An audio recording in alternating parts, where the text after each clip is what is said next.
As you can see in this title in today's video, I'm going to talk about three main pillars that multiple eight-figure brands use to scale their creative processes, their creative systems past $100,000 a day. Okay, so I receive a lot of questions about systems and processes specifically on the creative side. So I have three main pillars, as I said. Before we get into the pillars, let me show you one quick thing. If you are a new viewer and you have no idea who I am, my name is Brando. I actually work with eight-figure brands. Sometimes I've also consulted nine-figure brands and seven-figure brands as well. This is just one of our clients that did $136,000 in just one single day. As you can see, let me refresh so you know this is real. Now that we got the proof out of the way and you know that I'm qualified to speak about the topic, let's get right into the frameworks immediately. Great, so let's start with pillar number one, which is winning ad breakdowns. And I can't stress this enough of how it is actually important to understand why the winning ads work. And if you're not a new viewer, you're probably tired of hearing this from my voice because I say this so often. But let me just show you an example of, Dr. Squatch. I always like to pull up this example. They are a perfect, I should say example one more time of a company that just knows what they're doing. And so if I were a brand on the other side selling soap or deodorant, whatever is kind of like matching with them, one of the first things that I would do is I would study why their ads are working. This ad alone, as you can see here, $175 million, not dollars, but perhaps maybe even probably even more, 175 million views. Okay, if there's one smart thing to do is to click on the ad and explore what the heck they're doing, what is their framework, what ad framework they're using, how long is the ad. In this case, it's a 4-minute ad. And so of course they're doing high production, but if they're doing high production, it doesn't mean that you have to do high production. But the most important thing is that you understand the framework of the ad, what happens in the hook, what problems are they addressing, what are the buying triggers that they're addressing in the videos once again. And so over time we've pretty much created a process that is really, really helpful. And this is what it looks like. We basically analyze the ad. This is like another ad from just another company. But the way that we do it is that we basically put it on into ad segments. We divide the ad into several different slots, kind of like ad segments, basically what happens into what framework. So this happens, the hook happens. Then a pain point, relatable pain point is shared from second 3 to 11. Then there's the introduction to the solution, and there's the partner validation. It says partner validation because we're selling like a deodorant once again. Ingredient credibility, proof, CTA. So there's a structure to it. So if we can maybe do another ad, even if it's a completely different ad, we can perhaps follow a winning framework, a winning ad segment, which looks something like this. Next, we filter it by the frames, and then we put the B-rolls that are in each frame. Why do we go so scientific and so data-driven and so precise, I should say? It's because I want my team to exactly understand and pinpoint what happens when and why that works in the first place. And then we also give like some descriptions, as you can see, of the scenes, so my creative team knows exactly what's happening. We then go on a further note and basically do ad frameworks. So in this case, this is like for another example of an ad, but we basically break down the ad by the framework, what happens. Ad breakdown by the scenes, we also just do it on a deeper level so that my team has a better understanding of why that ad worked in the first place. And then we actually have other things like buying triggers. What were the triggers that this ad in particular had that made people want to buy and click through? And so we basically, all of this is done through ChatGPT, by the way. You can upload the video, put it into ChatGPT, and put the transcript as well, not just the video, and then it can give you this information. And then we also collect the required B-rolls. Why do we need this? Well, if we can pinpoint and understand what scenes and B-rolls the winning ad used, then we can just use those to maybe recreate another type of ad or maybe a similar ad similar to that. But I should say one other important thing. All of this is important, okay? Tracking why winning ads work is important, but we don't want to just copy and paste. We can't afford to copy and paste because guess what happens? If we copy and paste, we're just always going to be second, third, 10th, 100th in line. And so typically what happens is that you just get there too late. Just like first mover, how do you call it? When somebody gets in the market with a product first, they get leverage over the market because they got there first. Same thing is with ads. If you get there first, you have more leverage. And so we don't want to copy. We want to understand what triggers people to buy so that we can recreate. If this exact ad doesn't work, right, we can just at least understand the framework of why they work. Now, pillar number 2 is so important. And this is what I would say like 99.9% of people, even the people that do 7 figures, don't do. And this is probably the reason why they can't scale past 7 figures, if I have to be honest. Okay, so I always like to say here, if you don't test ads randomly, you are already, okay, if you don't test ads randomly, meaning that if everything is not randomized, you are already 100 times ahead of the curve. Okay, every test should have an hypothesis, and a reason to it. Okay, this is how we do it. So the way that we do it is that we essentially understand that we are not geniuses. Okay, we know that we are not geniuses, and we know that out of 100 ads, perhaps if we are good, we can make 10, 12, 15 ads, potentially scale to medium to large size. All of the rest of the ads are just not going to work. And guess what? It took us a lot of time to actually build those ads. In fact, it took us the majority of the time to build those ads. And so it would be a bummer, right, if we just ignore them and we just randomly do our next test and we don't analyze the ads that took us a lot of time to do. So you get the point, right? So what we do is very simple. We take a look, and I've explained this in my other videos, but the reason I want to do this 3-pillar video is because these are like the 3 things that you need. In my videos, I do like 40-minute videos and I talk about everything, but these are like the 3 things that you need. This being the second. We analyze failed ads and compare them to winning ads.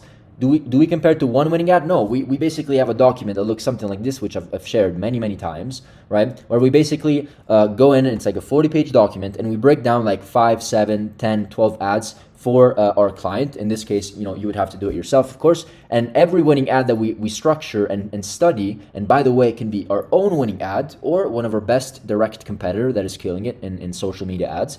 We study their ad framework, as I said before, their buying triggers. All of this is ChatGPT.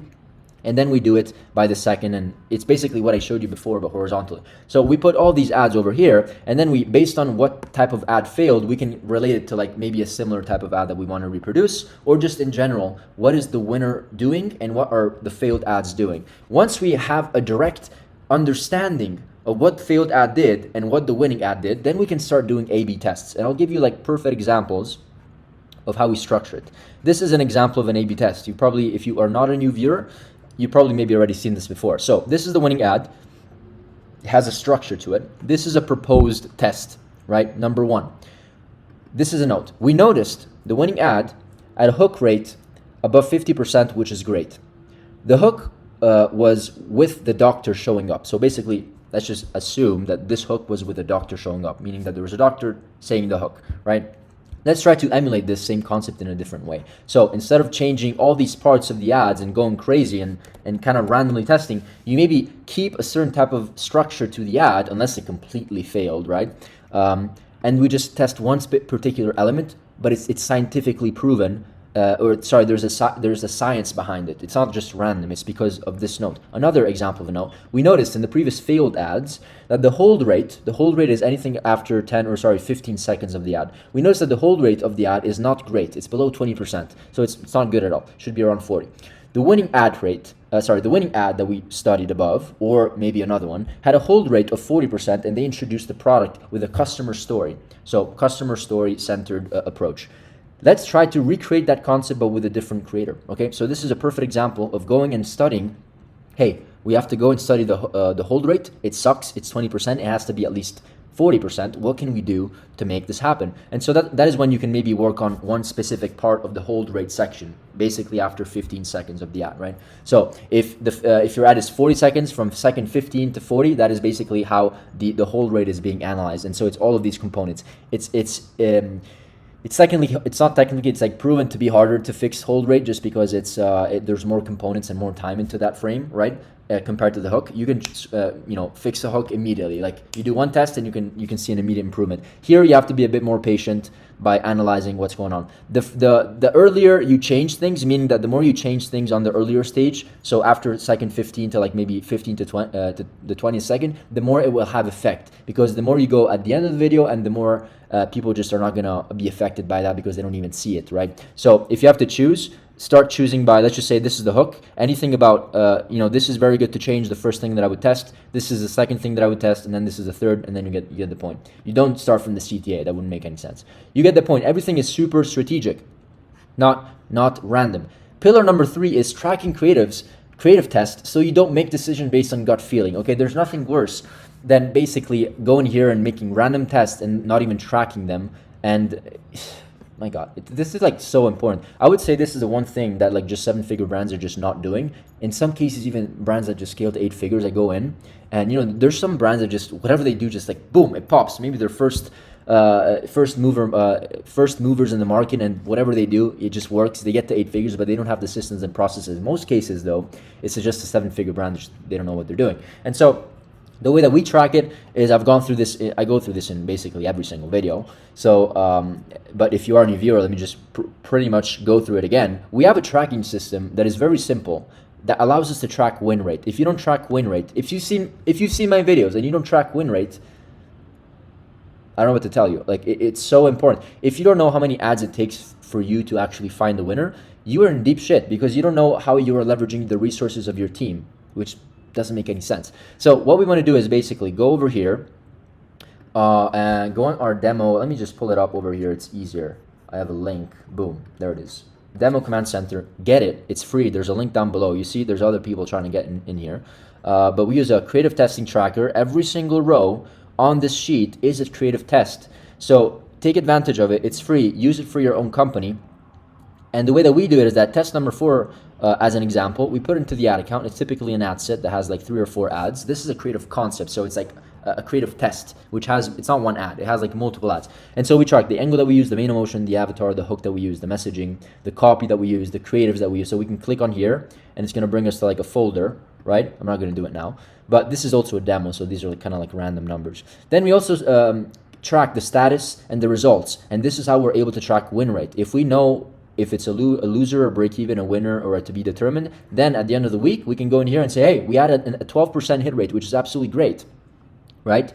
What can we do now to do better, right? And so I always like to say, if your hit rate is below 10%, I mean, if it's like 9, 8%, maybe it's good enough. But you want to be in a situation where like 1 in like 10 or 1 in 8 or 1 in 7, 1 in 9 ads are like, if they're not like winners, they're scaling and they're spending several thousands of dollars at least, right? The bare minimum, because then it's not like a winner. You can't say it's a winner unless it spent thousands of dollars. Then, because of how we structure this entire sheet, we look at also other things. We create graphical representations. This is the amazing thing about Excel, like Google Sheets, whatever. You have columns and then you can create graphs.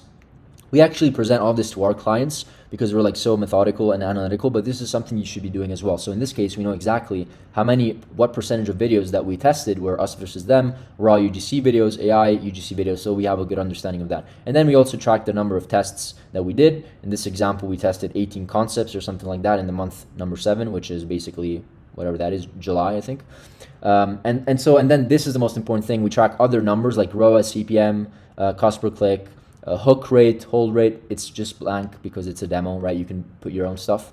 And then we have learnings and notes so that every single test that we do moving forward is strategic. It's not random. In fact, one other thing that we do, just to show you, is that if we go over here, once you collect a lot of data, you will essentially be able to filter ad copy based on profitable ROAS, which is amazing. And so it's going to look something like that. You're like, okay, copy 1 was this. Copy 2 was 4.9 ROAS. Copy 3 sucked, 1 ROAS. Copy 4 sucked. Copy 6 was good, right? So you basically can do this with ad copies, with hooks, with scripts, and then combine all of the best into maybe testing a concept. So this is a perfect example of a situation where you're getting components of what works and putting them into one, which is not a random test. It's a very strategic test, right? So that is it for this video. There's also another tool that we use called Atria, which is basically where we also get graphical representations. It's very useful. I can't show you because it has client data, but let me just show you what the tool is. It's like Atria, right? It looks something like this, and then you can go into like analytics, and then let me see if I can show you something. Analytics. Yeah, and then this is actually for a client. We're testing it, as you can see, like we're not doing it for all clients. We're testing it for some clients, and these are just some, it basically gives you all the data, including you can filter by creatives, images, videos, hooks, and by ROAS. So you can click on headlines. I can't show you too much stuff here, but you can go through headlines. Yeah. So this is what Atria looks like. It's an amazing tool. As you can see, we're not really testing it for all clients, but we're testing it for some. And what you can do is that you can filter by all these things. Let me just change it over here. So here's the tool. It's called Atria. You have to sign up and upgrade. I think it's like $100 a month, something like that. As you can see, we don't have all of our clients. We only work with like a dozen clients, so we're testing it for some. But it's like a triple wheel, but just for creatives. as you can see here, you can basically go here and filter by ads, by creatives, and also I can't scroll down because then I'm just gonna show you things that I can't. But in the bottom section, there's a section where there's the actual creative, and you can filter just like you can see over here. Instead of just saying ads, creatives, it also says like headlines, ad copies, images, videos. So you can filter by headline and do something like this, like I showed you over here, where you can filter by like headline or hook or script, and it will tell you which one is the most profitable one. So it's like an amazing tool. Go use it. I recommend it. And that is it for this video. If you are a brand doing plus or minus at least $100,000 a month and you want a growth consultation with us, book a call down below. You're probably going to speak with me or one of my consultants in my team. And then we can explore the opportunity of doing business together if it makes sense in the first place. It's a no pressure call. But that is it. See you on the call. And don't forget to get the command center, which is the Excel sheet that I showed you. Super valuable. There's also a bunch of other sheets in there that I didn't go through in this video. So it's also valuable for that reason. And I'll see you in the next video. Bye for now.